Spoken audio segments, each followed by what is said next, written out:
ఈ వాక్యం వింటున్న ప్రతి ఒక్కరికి ప్రైజ్ లాడండి. మన అంశము భోగముల నిమిత్తము. యాకోబు పత్రిక 4:3 ఇలాగ వ్రాయబడింది. మీరు అడిగినను మీ భోగముల నిమిత్తం వినియోగించుటకై దురుద్దేశముతో అడుగుతున్నారు కాబట్టి మీకేమీ దొరకటలేదు అంటున్నాడు యాకోబు గారు. నీవు దేవుని దగ్గర కూర్చొని ఎప్పుడైనా యేసయ్యా నాకు ఇది అవసరము, నాకు ఇవ్వవా అని అడిగావా? అడిగినది ఎలాంటిది అడిగావు? మనం అడిగేది ఆయనకి నిజమో కాదో తెలుసు. మన అవసరం ఆయన ఎరిగి ఉన్నాడండి. మనం అడగక మునిపే మన అక్కర్లు ఎరిగిన దేవుడు.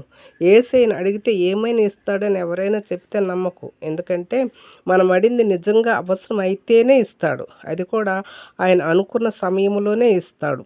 ఆయన చిత్తం అయితేనే ఇస్తాడు అని మనం నమ్మాలి. అడిగింది దొరుకునని మనం నమ్మాలి.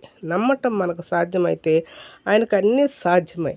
ఆయన మాట తప్పక నమ్ముతావు కదా. నమ్మి విశ్వసించి దాన్ని అడిగినది పొందుకో. మరి ఈ వాక్యం వింటున్న ప్రతి ఒక్కరు కూడా లైక్ చేయండి, షేర్ చేయండి, సబ్స్క్రైబ్ చేయండి.